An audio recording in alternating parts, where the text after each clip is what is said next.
Hi guys, so recently over on Instagram I asked all of you what were your worst science fiction and fantasy reads of the year and what were your best reads. I thought this would be a really fun way for all of you to kind of get the spotlight put on your reading year, on the books that stood out, whether they were positive or negative. I'm going to start with your worst reads of the year. I thought this would be great too because I of course don't have the time to read everything, so this is a good way for other people to get some perspectives on things they haven't read. But also, if I have read them, I can decide whether or not I think you have terrible taste or if I like you a little more now. There were a lot of responses, so I might not be able to get to all of them, but I'll try. So jumping into it, the very first one is the Grisha Trilogy by Leigh Bardugo. Just a couple of later, we have Shadow and Bone, which is one of the books in the Grisha Trilogy. And this is honestly really funny to me. So I've read the Grisha Trilogy and I remembered liking it well enough. I still own them and I plan to reread them, especially with the adaptation coming out. But these have kind of been one of those, it's been one of those series where originally it was very praised and it was something that kind of got pointed to if you were looking for a YA fantasy read. And now it seems to be the thing everybody points at to say, oh my gosh, this sucks. The next one says Aurora Rising, which was by Amy Kaufman and Jay Kristoff. They say it's the worst sci-fi because it's plagiarism. I haven't read it, and I don't know what it would be copying. This one says Words of Radiance and Part 5 of Oathbringer, honorable mention to The Outsider by King.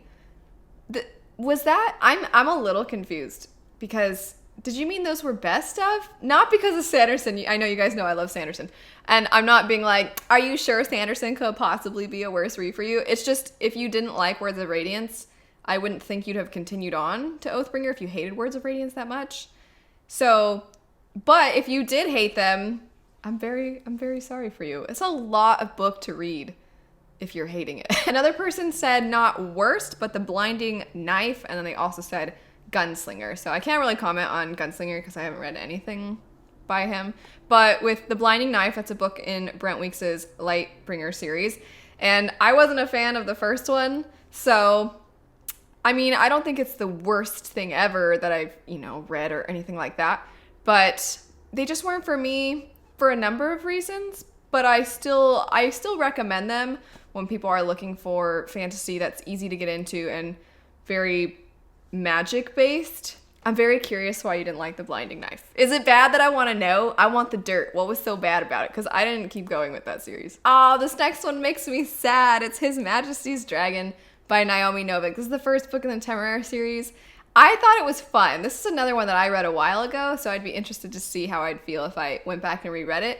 But I had a good time with it. I'm definitely wanting to know, how could you not like Temeraire? Temeraire starts off as a baby dragon, and then he grows, and then he's big, but he's still like a giant puppy. He's just so precious. So how could you not like that? Oof, you are wounding me. This one says Blood of Elves from the Witcher saga. I'm actually kind of curious for the person that left this.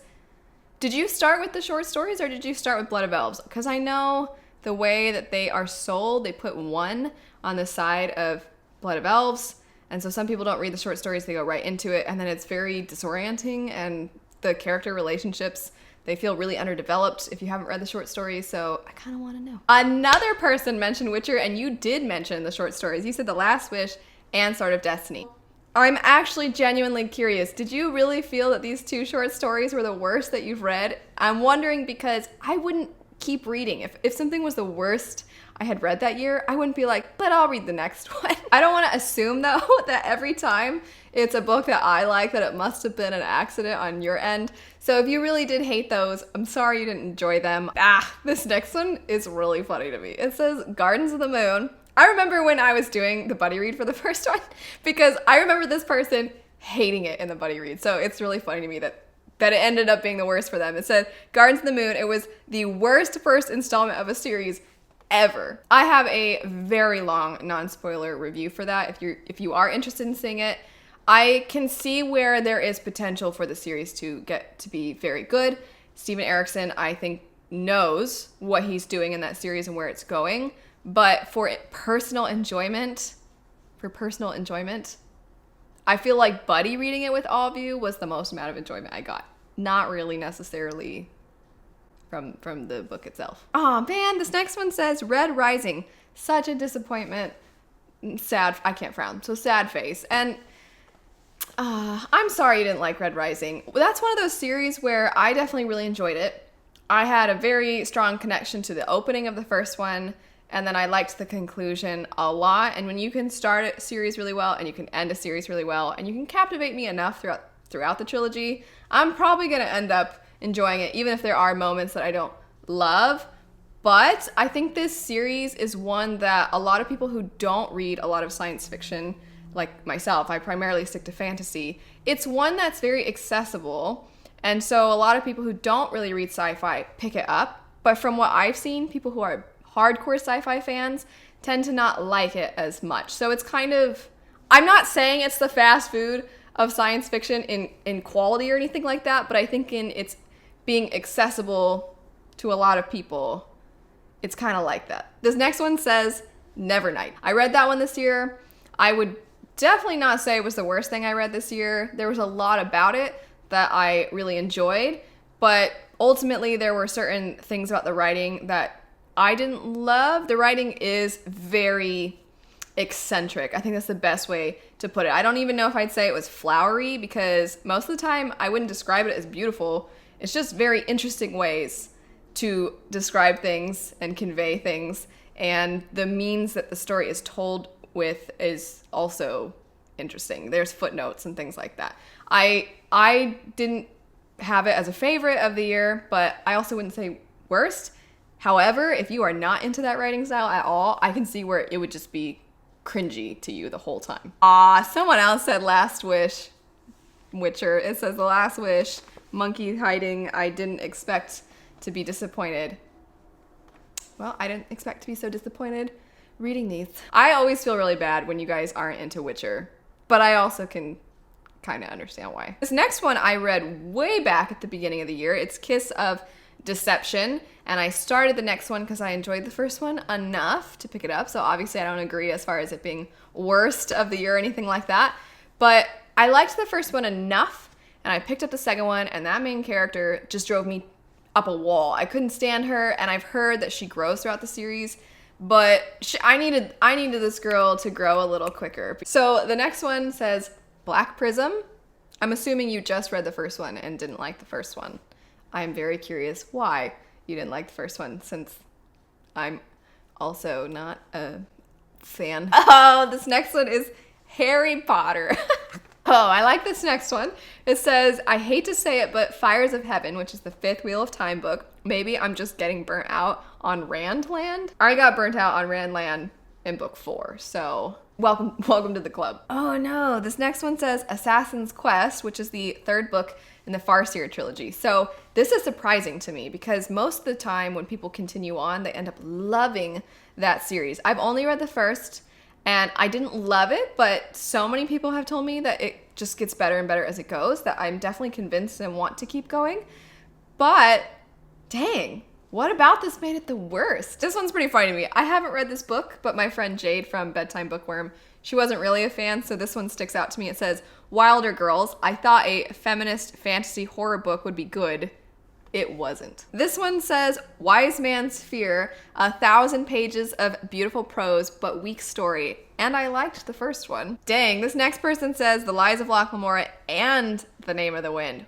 Oof. I feel like that's, you're getting two that fantasy fans are always praising as being some of the best, and you just shut it down. There is another Wise Man's Fear one, though. It says that one, it says, I wanted to love it, but it just meandered too much for me. So you and that other person, you guys should chat. I'm a little nervous because there are quite a few of you that have mentioned Wicked Saints.